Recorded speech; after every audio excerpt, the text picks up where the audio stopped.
Dobro jutro i dobrodošli u još jednu seriju Recenziraj moj web, 4. po redu. Danas je tema footer web stranica i što staviti u njega. Iako je ovo trebalo biti live epizoda, ja sam prvu live epizodu snimila, međutim zbog tehničkih problema odlučila sam cijelu još jedanput snimiti nanovo, s obzirom da nisam mogla pokazati vam webove koje sam htjela staviti na recenziju, a ovaj teoretski dio sam vam ispričala u live-u. Idemo sada sve skupa još jedanput pokrenuti, nadam se da će ovaj put sve biti ok. Dakle, današnja tema na recenzije jesu footeri, što staviti u njih, što korisnici očekuju da bi htjeli vidjeti u footeru i zašto se on uopće koriste, zašto bi footeri uopće bili važni. Pa prije svega, današnja već istraživanja govore da su footeri možda podjednako vrijedni i važni kao i headeri, dakle onaj dio weba koji nosi glavni izbornik, zove se header ili zaglavlje, footeri su takozvano podnožje i iako se footeri nalaze na samom dnu web stranice, znači kad vi scrollate po webu i dođete do onog zadnjeg podruma weba, to ne znači da se oni danas manje koriste. Naime, nekakve studije praćenja oka, znači i upotrebljivosti weba su počele pokazivati da korisnici u nekakvoj svojoj nemoći da pronađu informaciju na webu u regularnom sadržaju jednostavno na brzinu odskrolaju prema dolje stranice i pokušaju naći informacije o footeru tamo.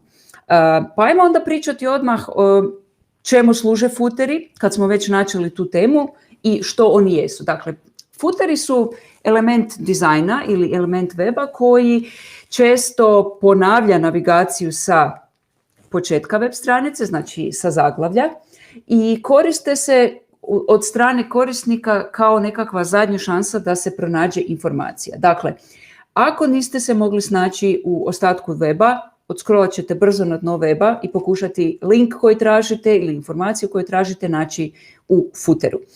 Isto tako je footer nekakva alternativna navigacija, recimo da imate web koji je dosta kompleksan, u kojem se neke stranice jednostavno ne dolaze do izražaja.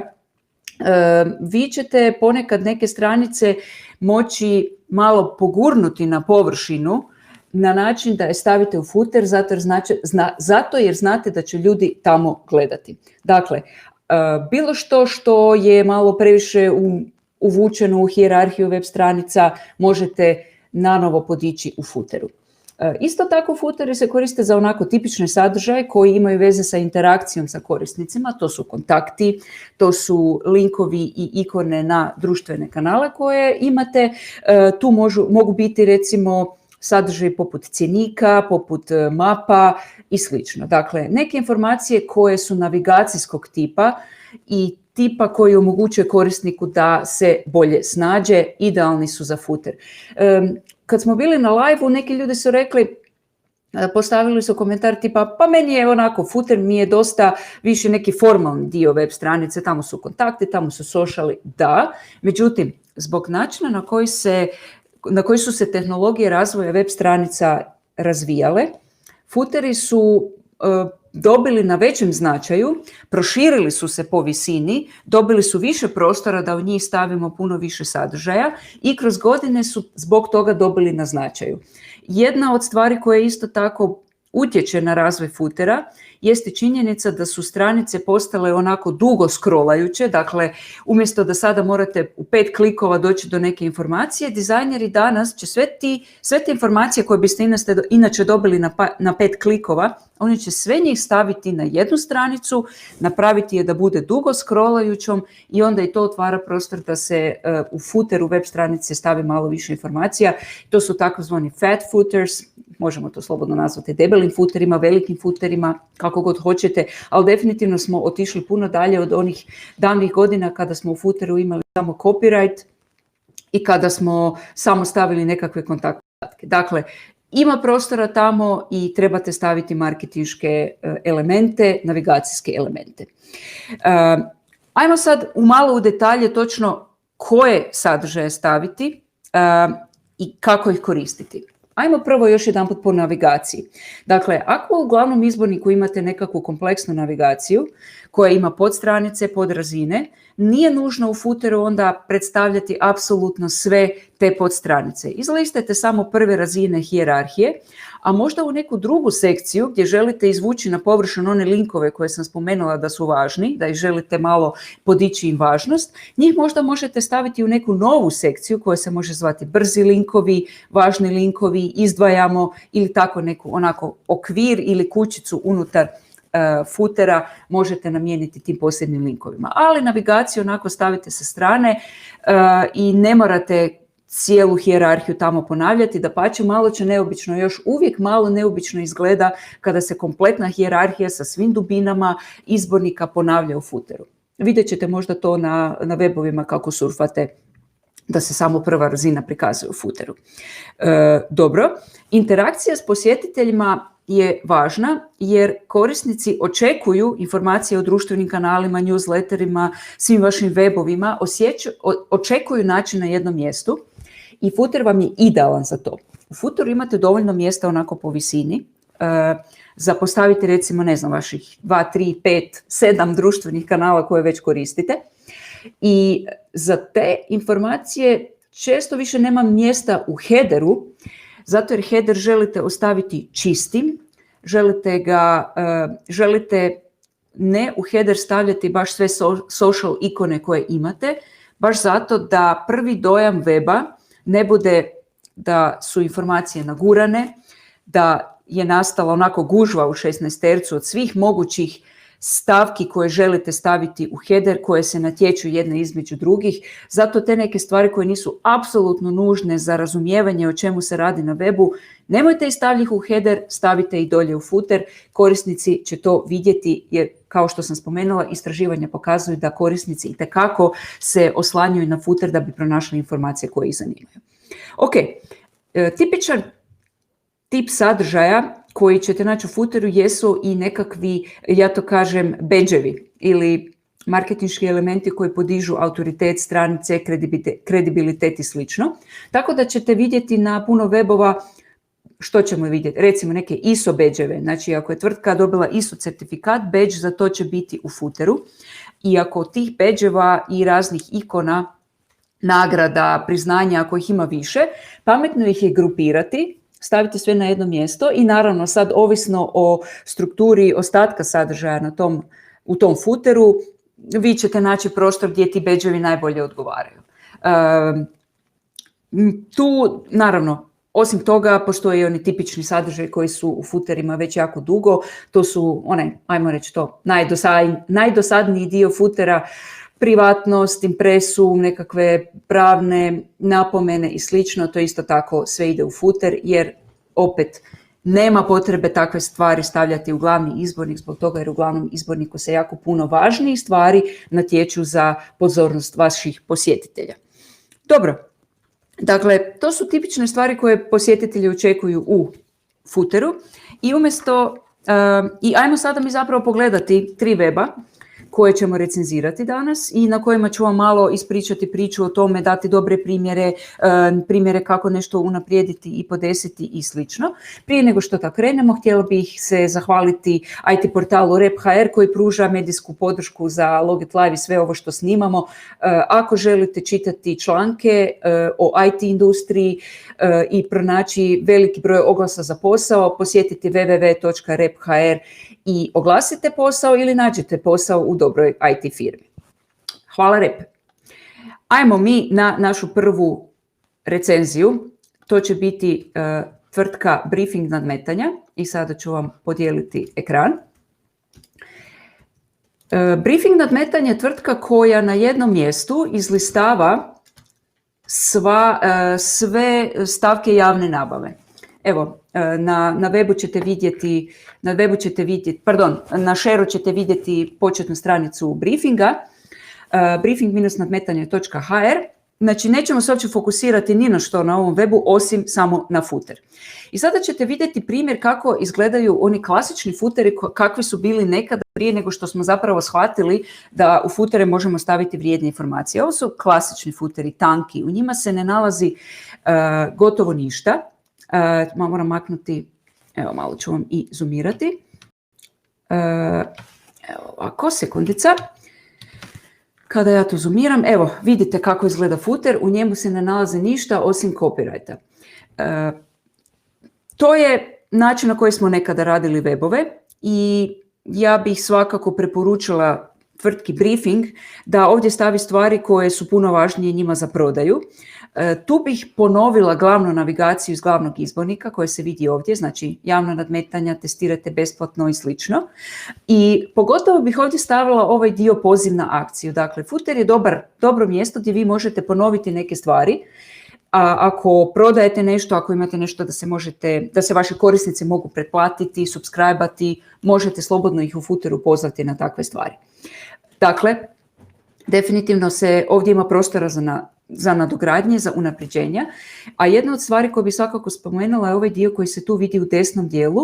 Ako ne vidite pročitati, ja ću vam pročitati, piše login. Login koji kada se klikne, evo pokazat ću vam kako to izgleda, digne se prozor koji nudi login screen za korisnika, ali ne za korisnika weba, nego mislim da je to login administratora ove web stranice da se može logirati i uređivati sadržaj weba. To su stvari koje definitivno ne bih preporučila da nigdje imate na webu, zbog toga što jednostavno ne želite pozivati nepozvane goste da vam njuškaju po login stranicama. Nekad davno je WordPress imao problema s time, ne kažem da je ovaj web na WordPressu, čini mi se da nije. Nekad je WordPress imao problema s time da su najveći broj napada dolazio upravo na administracijske stranice i to je bilo nekakvo usko grlo za upad u WordPress webove, tako da WordPress zajednica je naučila da ne objavljuje javno mjesta na koje će se ljudi logirati za web, tako da nema potrebe niti ovakve linkove imati nigdje na webu, a pogotovo ne u footeru. Ok. Znači, to je bio web briefing nadmetanja. Još jedanput ću pokazati. Moći ćete to uživo pogledati. Ok, idemo sada na sljedeći web. Radi se o webu bike.bikegremlin.com. To je jedan blog na kojem možete naći članke o održavanju i popravku bicikla, barem sam ja tako shvatila. Bike Gremlin ima jedan zanimljiv footer koji bih htjela da vidite, zato jer je drukčiji od onog što možete viđati po drugim webovima. Prije svega ovo je blog. I iako blog autoru i vlasniku služi za poslovanje, s obzirom da se bavi sa biciklima i sa popravkom biciklima, između ostalog i sa IT uslugama. Dakle, ovaj footer ima dva elementa. I ja ću sad isključiti ovako da vam ne smeta na footeru. Dakle, prije svega, ono što mi pada upada mi u oči jest ovaj Google Chosen Content ili ti reklame od Googlea, to su Google AdSense reklame. Vrlo neobično mjesto za postaviti reklame. Ja bih autoru svakako predložila da makne to s footera iz razloga što ove reklame tu neće postići, po meni, treba pogledati analitiku, ali sumnjam da ove reklame ne postižu efekt, a to je da ih neko vidi i da neko klikne na njih. Google AdSense, kad smo već kod toga, ajmo vidjeti kamo je najbolje staviti Google AdSense. Usred sadržaja. Dakle, umjesto u footer, predlažem da se reklame postave usred sadržaja gdje će te reklame biti utopljene u kontekst tog sadržaja. Tada se u ovom prostoru u footeru otvara veliki prostor za neke druge stvari. Pa recimo jedna od stvari koje bih ja ovdje preporučila jest da se ovaj lijevi dio koji se zove support da se unaprijedi, to jest da se razmjesti po ostatku footera. Dakle, sasvim mi je cool da je vlasnik, s obzirom da se djelomično financira, znači preko PayPala, preko donacija, preko Patreona koji isto tako je sustav za online prikupljanje donacija kao nagradu za sadržaj koji vlasnik kreira. Dakle, kada bi se ovaj Google Chosen Content maknuo, onda bi se sve ovo ostalo moglo lijepo rasporediti da bolje diše, da ima više prostora i da onda možda više do izražaja dođe ovaj dio Shopping at Bike Gremlin Shop. Dakle, način na koji se vlasnik financira su 3. Jedan od njih je shop. Shop bi bilo možda dobro nekako izdvojiti sa strane, iako mislim da se on nalazi i u glavnom webu, iako pokušavam ga sad naći, izgleda da ne. Evo vidite kako ja scrollam po ovom webu, ne mogu naći shop. To može biti da je taj shop, ajmo kliknuti na njega da vidimo u što se na što on linka. Ok, shop je na vlastitoj domeni, na shop.bygremlin.com i definitivno bi onda mu trebalo dati malo prostora. Dobra stvar, isto tako ovdje bih htjela istaknuti, jest da ako imate recimo neki blog koji je podržan od strane Patreona ili skupljate donacije, footeri jesu dobro mjesto da vi na to podsjetite. Zašto? Zato jer kada posjetitelj, ajmo sada na početak samog bloga, kada ajmo kliknuti neki, ajmo ne glossary kliknuti, ajmo baš nešto što izgleda kao blog post. Dakle, kada posjetitelj uleti na website sa Google-a, uletit će izravno na ovako jedan blog post.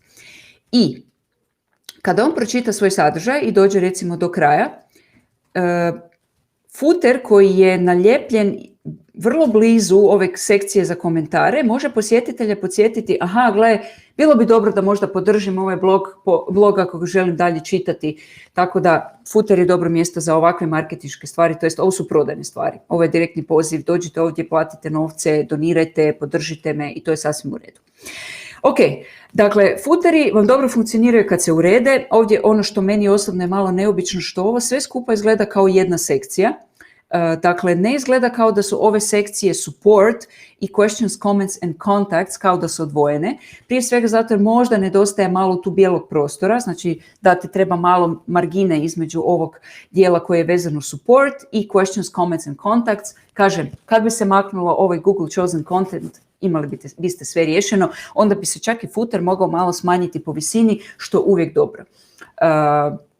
Kad smo bili snimali live, vlasnik ovog weba me pitao jednu zanimljivu stvar, pa s obzirom da ću live varijantu izbrisati, ne bi bilo zgorega da spomenem pitanje. Znači, pitanje je bilo da li bi u footerima trebalo prilagođivati content ovisno o tome na kojoj stranici se nalazimo. Znači, da li footer treba prilagoditi kontekstu? Ja sam tada odgovorila da za neke velike webove, ogromne webove koji imaju tisuće ili desetke tisuća stranica, to bi možda imalo smisla i to ćete vidjeti recimo po stranim novinskim, medijskim i e-commerce webovima, da footer ima sadržaj ovisno o tome što ostatak weba prikazuje, ali za male webove to nema smisla i konkretno nema smisla niti za ovaj web, tako da jedan footer za cijeli web je sasvim u redu u ovom slučaju i u većini slučajeva koji se odnosi na B2B webove.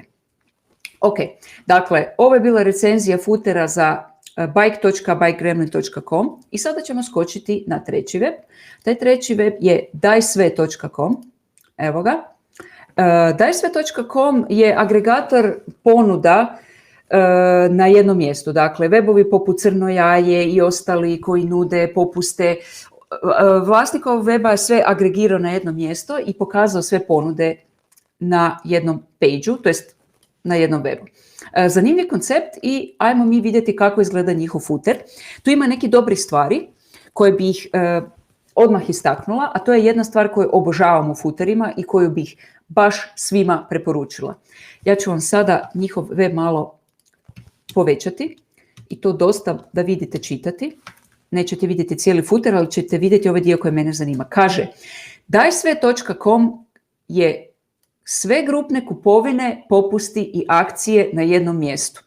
Drugim riječima, vlasnik ovog weba je stavio pitch u footer. Odlična stvar.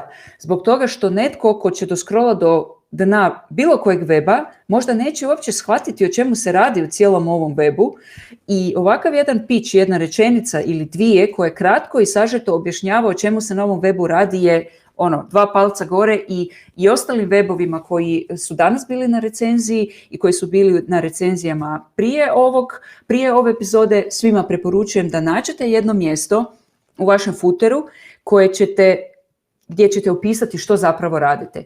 Napravite taj pitch da bude onako objektivan, u smislu odgovorite na pitanje što ovo je, što tu prodajem i za koga je, ali isto tako naravno nemojte zaboraviti biti prodavač i možda istaknuti sve najvažnije koristi koje posjetitelj dobiva, kao što je dajsve.com rekao, sve na jednom mjestu. Jako dobro. Ono što bih unaprijedila jest kompletan taj pitch ne dolazi dovoljno do izražaja zato jer je footer dosta razbacan. Dakle, nije baš jako skladno strukturiran. Znači ovdje imamo logotip, to je u redu, možete ponoviti logotip ako želite. Imate ove takozvane interakciju sa korisnicima, međutim, struktura čitavog futera je onako, malo tu imamo 3 kolone, pa onda ispod toga ima malo sve u jednoj koloni pa jako široko i onda ovaj pitch zbog toga što je uklopljen nekako između dvije notifikacije o copyrightu ne dolazi do izražaja. Što bih ja napravila? Ja bih maknula ovaj copyright, ovaj tu cijeli dio i ovaj dio sva prava pridržana, ja bih to zbacila negdje skroz dolje tu na footer, onako onaj neki zadnji red, to nije toliko bitno. Dakle, isto tako je netko me na LinkedInu pitao šta s copyrightom danas. Vi automatski imate copyright, koliko se ja razumijem, koliko sam čitala o copyrightu zadnjih par godina. Na sav sadržaj koji vi objavite na vašem webu, vi dobivate automatski copyright. I ne morate posebno naglašavati da vam nitko ne smije to kopirati i prenijeti sebi. To se samo po sebi podrazumijeva zbog načina na koji copyright funkcionira svugdje, u Europi, u Americi, bilo gdje. Dakle, copyright vam uopće nije bitan. To stavite na dno. Povećajte ovaj tu dio dajsve.com i možda taj pitch možete staviti ovako ispod logotipa.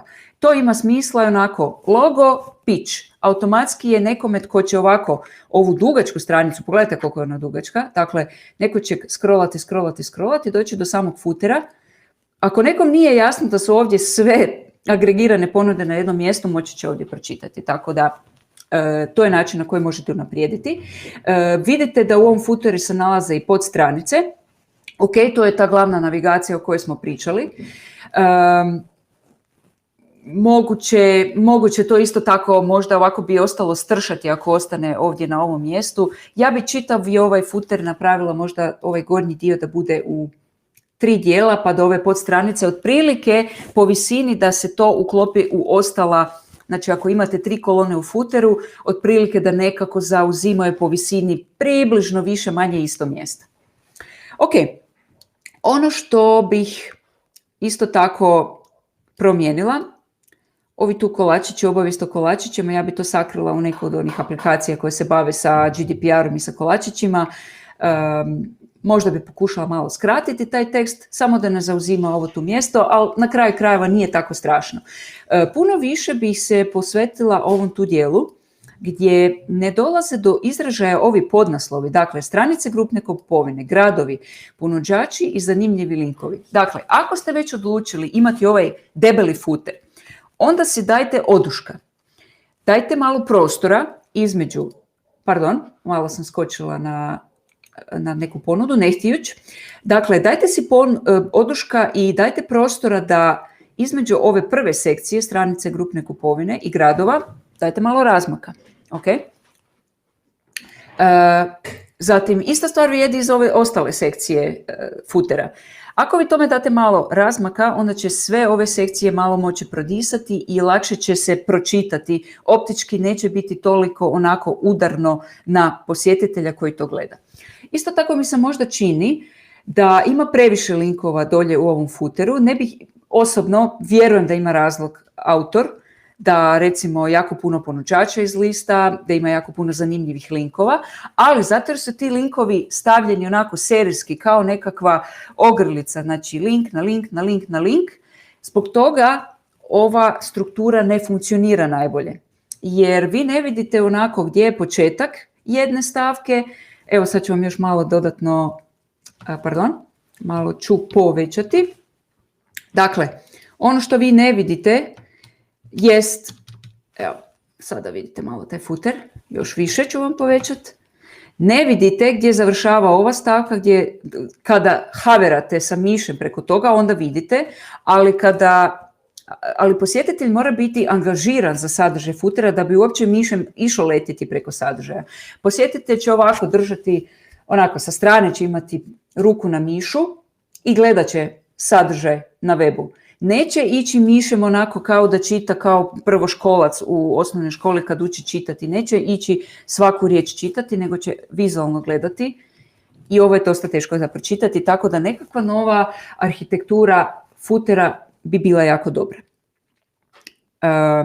Ok, dakle, taj sve može jako puno dobiti ako malo reorganizira kompletan footer.